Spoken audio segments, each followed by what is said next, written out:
Kalau kita melihat survei itu, jangan lihat survei hari ini, tapi potensi bagaimana elektabilitas atau seseorang itu bisa mempengaruhi atau terpengaruh oleh faktor-faktor dirinya maupun faktor eksternal atau kondisi politik objektif ke depan. Apa poinnya? Bahwa kemampuan Anies untuk berdebat, untuk melakukan debat antar kandidat itu memang di atas rata-rata. Dan itu akan memberikan pengaruh sebagaimana di DKI ini Pilpres. Beda dengan Pilgub atau pilkada-pilkada yang lain di luar DKI. Kira-kira ini akan menjadi sebuah variabel yang menguatkan dari variabel-variabel yang saya sebutkan tadi. Bang Rafili sudah pernah tahu bahasa saya ini berat. Dan saya sudah tunjukkan variabel-variabel. Dan itu terbukti. Di DKI pun 2017 terbukti. Tinggal satu ini, 2024, apakah omongan saya, analisis saya, data saya terbukti. Setelah itu, Anda boleh mengatakan saya dibayar atau tidak dibayar. Saya pengamat partisan atau berbasis kepada data.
Assalamualaikum warahmatullahi wabarakatuh. Waalaikumsalam warahmatullahi wabarakatuh. Sobat RH sekalian, jumpa lagi kita di channel yang keren. Keren cerdas dong. Keren cerdas. Nah, saya sekarang bersama dengan seorang pengamat politik yang produktif menulis. Beberapa tulisannya pernah saya bahas, saya bacakan, dan waduh, beliau ini sangat optimistis kalau Anies Baswedan akan menjadi akan menjadi presiden di 2024 kalau dicalonkan ya. Assalamualaikum warahmatullahi wabarakatuh. Waalaikumsalam warahmatullahi wabarakatuh. Mantap. Mantap ya. Bung Tony Rosid ya. Kita jangan jual kecap. Tapi jual analisis. Anda kalau dalam tulisan itu yakin sekali Anies bakal menang. Padahal survei-survei itu masih menjagokan Ganjar Pranowo dan kadang-kadang Prabowo Subianto. Anies ya nomor 2, mentoknya nomor 2, nomor 3, nggak pernah nomor 1. Kalau saya lihat dari survei indikator politik, carta politika, SMRC, poll tracking, ya kan? Paling tidak 4 survei itu yang saya catat. Gimana Anda mempertanggungjawabkan analisis Anda bahwa Anies bakal menang? Silakan.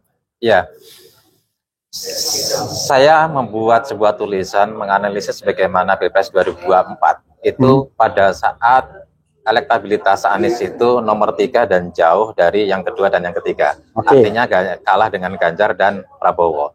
Tetapi seiring berjalanan waktu ternyata memang Anies naik menjadi nomor 2, kemudian bahkan menjadi nomor 1. Kita lihat kedai kopi atau beberapa survei yang lain, Anies sudah nomor 1. Bahkan terakhir kedai kopi nomor 1. Iya. Ada beberapa survei yang terakhir itu Anies dilawan kan dengan siapapun, ketika head to head Anies itu menang. Artinya dari sisi ini apa yang saya analisis, ketika Anies posisi elektabilitasnya paling rendah dan jaraknya cukup jauh dan ternyata terbukti mengalami sebuah kenaikan yang signifikan bahkan melampaui mereka. Soal kemudian ada keseimbangan tetapi jauh mengalami sebuah proses kenaikan. Tentu ini memiliki basis. Kalau kita melihat survei itu, jangan lihat survei hari ini, tapi potensi bagaimana elektabilitas atau seseorang itu bisa mempengaruhi atau terpengaruh oleh faktor-faktor dirinya maupun faktor eksternal atau kondisi politik objektif ke depan. Oke, menurut Anda apa saja faktornya yang membuat Anda optimis? Yang pertama, Anies ini memiliki track record yang cukup baik. Yang track record ini bisa menjadi daya tarik bagi publik ya. Anies akademisi, mantan rektor, menang di Pilgub DKI, kemudian juga mantan Gubernur DKI, mantan Menteri Pendidikan gitu. Itu juga menjadi sebuah catatan. Dia juga cucu seorang pahlawan, memiliki keluarga yang cukup baik dan memiliki kontribusi terhadap bangsa. Ini catatan. Kalau kemudian kita bandingkan misalnya dengan calon-calon yang lain, Anies sudah punya satu modal. Oke, tapi kalau kita bicara faktor pembeda ya, kan itu dianggap sebagai faktor pembeda. Yeah. Prabowo juga jelas, ya, bapaknya begawan ekonomi, kakeknya Margono itu kalau nggak salah pendiri BNI, dari terah yang jelas juga. Mungkin Ganjar yang orang biasa yang nggak kelihatan ya siapa keturunannya. Itu dari faktor keluarga. Tapi rekod dari Anies itu sendiri, mungkin Prabowo misalnya pernah menjadi Danjen Kopassus, kan sebatas itu. Tetapi kita juga perlu melihat bahwa Prabowo 2 kali kalah. Artinya ini sangat menjadi pemberat bagi Prabowo untuk berkontestasi. Itu yang pertama ya. Jadi track recordnya kalahan ya kira-kira gitu. Yang kedua, Anies memiliki rekod di DKI ketika menjadi gubernur, dan ini pelan-pelan akan menjadi jualan yang cukup menarik untuk ke depan. Satu persatu akan terungkap, satu persatu akan tersosialisasi, satu persatu akan dibuka dan ditawarkan kepada publik. Ini loh A, B, C, D dengan semua penghargaan, dan bagaimanapun ternyata penghargaan itu tidak bisa tutup mata publik. Ini loh A. Kalau kemudian dinarasikan bahwa itu semua rekayasa, sulit untuk membantah itu. Dari semua kementerian di mana Anies, dari banyak kementerian yang memberikan penghargaan kepada Anies, termasuk Menteri Dalam Negeri, Menteri Kominfo, terus kemudian Menteri yang ngurusin ASN, itu memberikan apresiasi kepada Anies berupa penghargaan yang tidak memungkinkan itu bisa ditolak atau dibantah oleh siapapun, karena Anies bukan bagian daripada kekuasaan dalam konteks pusat ya. Penghargaan dari KPK dan seterusnya, ini bukti. Itu yang kedua. Kemudian yang ketiga, Anies memiliki kemampuan untuk berkomunikasi dengan baik dibanding dengan Prabowo misalnya atau Ganjar. Komunikasi Anies itu cukup mudah dipahami oleh rakyat.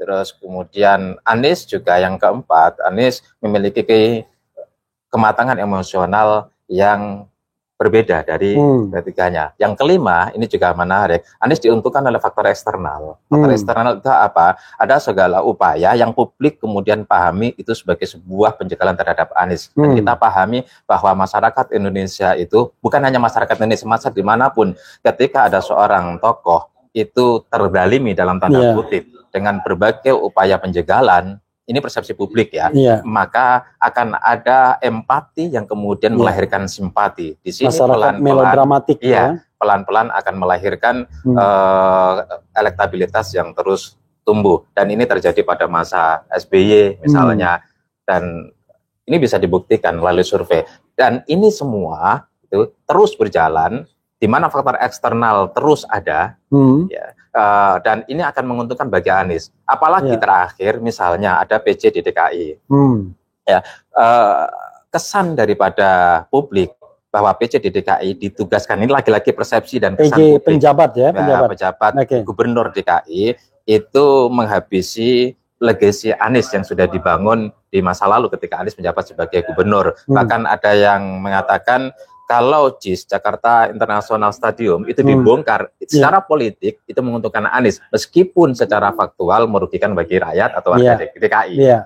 Itu terus-menerus nampaknya pola-pola yang dilakukan oleh pihak-pihak dalam tanda kutip dianggap sebagai lawan Anies, secara politik justru menguntungkan Anies, karena itu akan menumbuhkan rasa empati yang semakin besar gelombangnya, dan itu akan menumbuhkan juga secara otomatis elektabilitas Anies. Oke, kalau kita bicara misalnya Jawa ya, di mana 60% voters itu di Jawa, hampir 60% voters, dan paling besar Jawa Barat, Jawa Tengah, dan Jawa Timur. Ada satu survei yang mengatakan bahwa Anies unggul di Jawa Barat tapi kalah telak di Jawa Tengah dan kalah di Jawa Timur. Jadi kalau kita lihat persentase di Jawanya, walaupun Anies unggul di 3 provinsi, plus DKI dan Banten, tapi dari sisi persentase masih kalah sama Ganjar. Dan kemudian secara nasional, Ganjar selalu nomor 1. Anda kok bandel mengatakan Anies yang unggul gitu? Saya akan menggoda. Ini fakta dari lembaga survei Sokol yang katanya kredibel, ya kan, independen, bisa memprediksi hasil pilpres 6 bulan terakhir. Ketika saya undang lembaga survei nggak berubah lagi, katanya Ganjar pasti nomor 1. Tiba-tiba Anda kekeh. Ini harapan atau analisis sebenarnya? Bukan. Saya bilang bahwa survei itu dinamis. Oke. Gitu kan. Semakin dekat dengan pilpres, maka di situ akan ada dinamika yang semakin fluktuatif. Karena itu hari ini, maka setiap survei itu, kalau pemilu dilakukan hari ini, siapa Anda pilih hari ini? Iya. Gitu kan. Inilah seringkali orang membaca survei secara salah. Dipikir hari ini sama dengan setahun yang akan datang. Dipikir hari ini sama dengan 6 bulan yang akan datang. Ini kekeliruan banyak pihak. Contoh misalnya, ketika di DKI, Pilgub DKI 2017. Iya. Satu hari sebelum putaran pertama, saya menulis Ahok tamat, Anies berkibar, AHY pemimpin masa depan. Pada saat itu sebenarnya saya ingin mengatakan AHY kalah tapi punya peluang untuk ke depan. Survei pada saat itu Anies itu hanya 17%. Yang lain di atas 30%. Kenapa? Apa variabel yang saya lihat? Ya, ini sebagai tambahan. Variabel yang saya lihat adalah bahwa DKI preferensi rasional itu jauh lebih besar dibanding daerah lain. Kalau pertarungan itu pada saat itu ada di luar Jakarta, besar kemungkinan Anies kalah. Anda ingin mengatakan bahwa semakin masyarakat rasional, makin Anies akan punya peluang? Ya, nanti dulu ini untuk DKI ya, DKI. Ya, kemudian maksud saya untuk DKI. Oh ya, bukannya DKI. Sebaliknya, katanya menang di DKI karena dia pakai politik identitas, politik yang irasional. Makanya gitu. saya ingin mengatakan hasil survei yang belakangan saya dapatkan. Gitu. Saya pada saat itu tidak berbasis pada hasil survei karena berbasis betul-betul kepada analisis. Kemudian yang berikutnya bahwa AHY dan wakilnya itu Silviana Murni itu diuntungkan oleh faktor preferensi sosiologis karena Jawa dan Betawi, diuntungkan oleh faktor psikologis karena AHY yang ganteng, ini perempuan, kemudian anak SBY. Tetapi apa variabel yang saya pakai? Satu, yaitu variabel debat. Anies memiliki kemampuan berdebat yang di Jakarta banyak orang melek. Pada akhirnya saya mendapatkan survei setelah itu, setelah Pilgub selesai, disurvei bahwa masyarakat DKI itu yang nonton debat 90% pemilih, 80%-nya itu memilih berdasarkan debat. Artinya bahwa prediksi saya betul meskipun pada saat itu belum ada survei belakangan. Nah, kita tahu ini masyarakat Indonesia ketika nanti ada debat, bahkan biasanya kalau memang KPU menggunakan referensi masa lalu di mana ada 5 kali debat, 3 kali itu adalah capres dan berbarengan dengan cawapres. Masyarakat Indonesia itu akan nonton debat itu. Setelah itu masyarakat Indonesia akan berbincang mulai dari kelas bawah sampai kelas atas. Di kantor orang bicara hasil debat semalam, di sawah orang bicara tentang debat semalam, di ladang orang bicara tentang debat semalam, tukang becak di warung kopi semua akan bicara tentang itu. Apa poinnya? Bahwa kemampuan Anies untuk berdebat, ya, untuk melakukan debat antar kandidat itu memang di atas rata-rata. Dan itu akan memberikan pengaruh sebagaimana di DKI ini Pilpres. Beda dengan Pilgub atau pilkada-pilkada yang lain di luar DKI. Kira-kira ini akan menjadi sebuah variabel yang menguatkan dari variabel-variabel yang saya sebutkan tadi. Jadi intinya Anda ingin mengatakan semakin pemilih itu rasional, terdidik, terinformasi secara baik, justru akan menguntungkan Anies. Bagi Anies, bukan sebaliknya. Bukan. Karena dianggap dia menjual sentimen Politik agama, identitas. politik identitas. Dan kita lihat di DKI Jakarta, Anies tidak pernah menarasikan politik identitas. Dan sampai hari ini menuju proses ke Pilpres, Anies pun tidak pernah menggunakan politik identitas. Justru ketika Anies menggunakan politik identitas, ini akan menjadi lain. Kita tidak berani membuat sebuah analisis Anies akan menang. Sebab apa? Politik identitas pada akhirnya akan ada waktunya untuk berakhir. Dan Anies tidak di situ. Artinya kalau kita bicara long term, yang paling dimaui pemilih itu adalah kualitas ya. Kualitas. Pada akhirnya semakin lama semakin terbuka. Ya, apa yang dimiliki oleh masing-masing kandidat. Prabowo, semua yang dimiliki akan makin terbuka. Kemudian katakanlah Ganjar, dan saya tidak yakin Ganjar bisa mendapatkan tiket, itu juga akan terbuka. Semuanya akan terbuka, dan ketika semua itu dibuka, Anies memiliki peluang yang justru akan semakin besar. Begini, tadi kan Anda bicara mengenai soal kelebihan Anies ya. Wah, ini sudah ada menu dibayar berapa sih pengamat ini? Itu dari dulu. Dari dulu. Dari dulu. Wassalamualaikum warahmatullahi wabarakatuh. Ini Bursa Zanubi, ya, luar biasa ini. Ini orang berbahaya di Republik ini. Nah,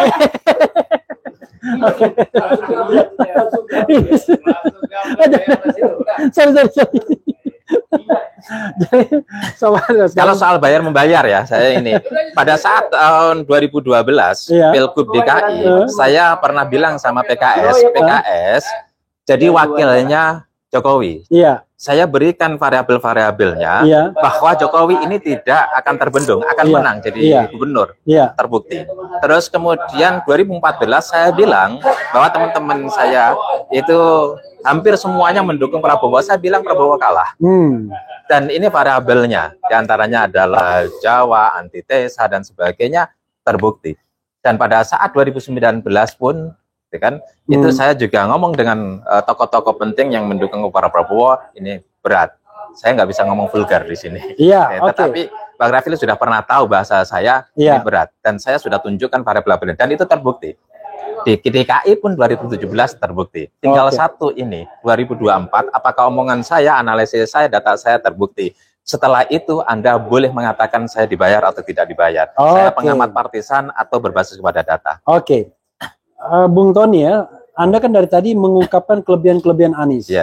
Sebagai pengamat kan Anda juga harus objektif. Apa menurut Anda kelemahan utama Anies?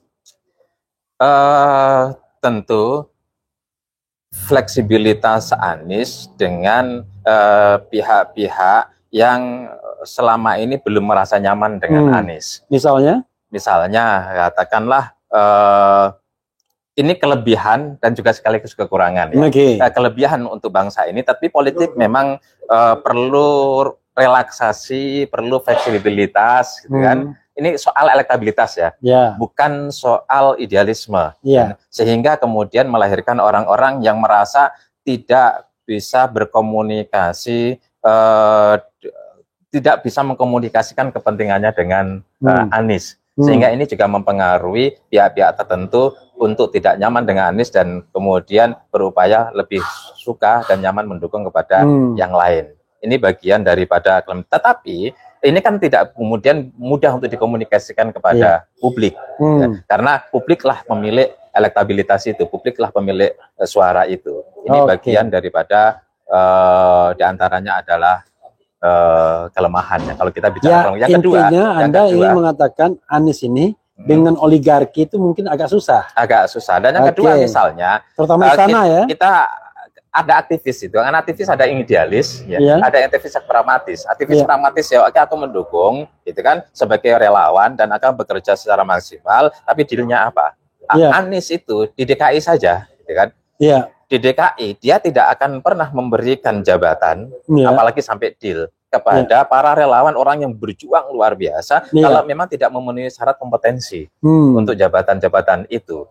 Dan ini beda dengan yang lain. Nah, makanya dukungan-dukungan yang lain dan kemudian kerja-kerja keras yang dialami oleh aktivis pragmatis itu jauh lebih masif, dan karena itu berkaitan dengan dapur, berkaitan dengan nasib masa depan dan terus-menerus. Dan Anies dalam konteks ini sulit untuk berkompromi dengan hal-hal yang tidak sesuai dengan. Intinya nggak menarik nih Anies ini kalau dibantu oleh relawan yang punya kepentingan ya. Iya, nah itu secara elektabilitas. Kalau relawan nggak rela-rela banget, barangkali dia mikir nanti setelah menang nggak dapat apa-apa gitu ya. Nah itu. Dan kita lihat para relawan yang bekerja keras di DKI. Mereka yang tidak memiliki kompetensi, Anies tidak akomodir untuk menjadi tempat-tempat tertentu. Kenapa? Karena ini urusan negara, urusan pajak, itu Anies. Tetapi secara elektabilitas, ini juga akan menimbulkan sebuah problem tersendiri. Ya, saya kenal baik sama Anies 5 tahun, tapi nggak pernah merasakan apa-apa juga. Bahkan saya yang kasih itu Pemda DKI dari klien saya APD, alat pelindung diri waktu COVID ya. Oke. Kita bacakan komentar Sobat RH dan kemudian langsung komentari dan closing statement ya, Bung Tony. Kalau Prabowo Ganjar dan dari bawah ya, ketika Luhut dan Surya Paloh bertemu, aduh. Tapi harus diakui kalau debat Pilgub DKI itu jauh lebih seru ketimbang debat Pilpres. Makanya saya harap KPU Pusat nanti tidak menurunkan kualitas debat demi melindungi calon tertentu ya. Karena waktu debat Pilgub itu memang antem-anteman ya. Debat Pilpres kayaknya ada yang diharmonikan. Tony Rosid _2, kelemahan Anies memang kurang memperhatikan kelompok kepentingan. Setuju. Survei Capres 2024 poll tracking. Ganjar kokoh 28,3%, Anies dan Prabowo beda-beda tipis. Pokoknya poll tracking, SMRC, apalagi Carta Politika, kemudian juga apalagi ya indikator politik itu semuanya memenangkan Ganjar Pranowo. Assalamualaikum warahmatullahi wabarakatuh. Waalaikumsalam. 2024 pilih presiden yang benci korupsi dan tak takut oligarki. Ini lagu kita tadi ya. Oh iya, lagunya menarik sekali. Ya kan? Presiden benci korupsi dan tak takut oligarki, gitu ya. Itu dan bukan temannya Ogi ya. Oke. Kalau Prabowo Ganjar, PKS merapat ke Gerindra, ini yang sangat kuat. Luar biasa ya. Jadi Prabowo Ganjar, PKS merapat ke Gerindra. Salam akal sehat, Anies Baswedan, presidenku, Refli Harun, idolaku. Luar biasa ini ya. Dia sudah mulai sirik ini kayaknya. Saya yakin Pak Anies pasti menang 2024. Oke, silakan Bung Tony melakukan closing statement. Disinggung juga soal kemungkinan manuver-manuver untuk menyatukan Ganjar Prabowo. Iya. Pada akhirnya semua menunggu di tikungan. Karena setiap partai itu ingin menang 10 tahun yang akan datang. 10 tahun asumsinya incumbent biasanya akan melanjutkan untuk menjadi pemenang yang kedua. 2 periode. Tidak mungkin mereka akan mengorbankan sekedar 1 tahun ya, demi untuk bersama-sama dengan orang lain yang tidak atau berseberangan dengan calon pemenang yang semakin kuat. Karena itu soal partai-partai ya, ini akan menunggu saat yang tepat, momentum yang pas untuk mendukung kepada siapa. Intinya partai itu satu ingin menang, dan yang kedua elektabilitas partai ingin naik dan ingin mendapatkan kursi yang lebih tinggi. Dan Anies nampaknya memiliki potensi yang cukup besar, meskipun sementara ada Nasdem yang memberikan dukungan. Kalau PKS, soal PKS ini ibaratnya sudah 1 bulan, 29 hari sudah berpuasa, tinggal 1 hari. Kalau dia akan menyempurnakan ketika memberikan dukungan sesuai dan mengadaptasikan kepada para konstituennya. Ketika berhadapan dan bertolak belakang dengan konstituennya, maka Lebaran tidak akan jadi. Ya, maksudnya adalah beresiko. Kalau PKS tidak mendukung Anies itu sama saja bunuh diri, kira-kira begitu ya? Bunuh diri. Begitu juga ini berisiko bagi P3 dan juga bagi PAN. Bagi PAN. Bagaimana dengan Prabowo Ganjar Pranowo? Saya tidak menemukan alasan yang cukup kuat pasangan itu akan terjadi. Bahkan sekalipun Gerindra dengan PKB, saya juga tidak menemukan alasan yang kuat. Saya dari awal selalu mengatakan Gerindra PKB 99,9% tidak akan jadi. Kenapa? Karena kondisi kebutuhan objektif masing-masing pihak dari dua partai itu tidak ketemu. Jadi kalau kita membuat analisis politik, lihat bukan hanya kemauan dari kedua belah pihak atau tiga belah pihak, tapi kebutuhan objektif masing-masing. Ketika itu tidak ketemu, maka tidak akan pernah terjadi. bagi Caimin ingin jadi capres karena Prabowo nampaknya tidak cukup tinggi elektabilitasnya untuk membuka peluang kemenangan. Intinya Anda mengatakan bahwa nanti 2024 cuma ada 2 calon. Kemungkinan ada 2 calon. Anies dari PDIP dan dari PDIP. Intinya dari PDIP. PDIP akan mencalonkan sendiri dan itu akan berhadapan dengan Anies. Tidak ada KIB? KIB nampaknya semakin lama semakin suram dan pada akhirnya membubarkan diri. Ya, sahabat sekalian ya.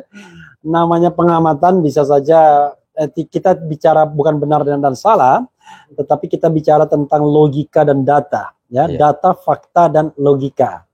Bisa setuju, bisa tidak, tapi sobat era sekalian, tidak ada yang dibayar di sini. Kecuali Bang Raffi bayar saya ini. Ya, tetapi Refli Harun pun kalau membayar Tony Rosid kan nanti diisukan. Jadi ini adalah soal yang terkait dengan analisis. Dan kebetulan saja saya bertemu Tony Rosid di tempat ini. Banyak sekali aktivisnya tadi. Ada Bursa Sanubi tadi, ada Yusuf Blegur, ya kan? Ada Ogi Carista, ada Gatot Nurmantio, ada Struktur Subakir dan lain sebagainya. Karena memang tuan rumah Tamsil Lindrung itu buka kafe, ya, launching kafe, dan kita manfaatkan kesempatan ini untuk menginterview 1-2 orang. Tidak bisa sebanyak mungkin orang, dan jangan lupa kafenya namanya The Prokov. The Prokov, ya. Udahlah cari aja lah nanti The Prokov di daerah Bintaro, ya, Arkade. Ya. Oke. Salahnya posting ini tidak dibayar sama The Prokov kan? Enggak. Mana ada, karena Tamsil Lindrung teman saya. Jadi Refli Harun suka sekali mempromosikan orang dan nggak dibayar. Ya, itu saja sobat era sekalian. Wassalamualaikum warahmatullahi wabarakatuh. Cia.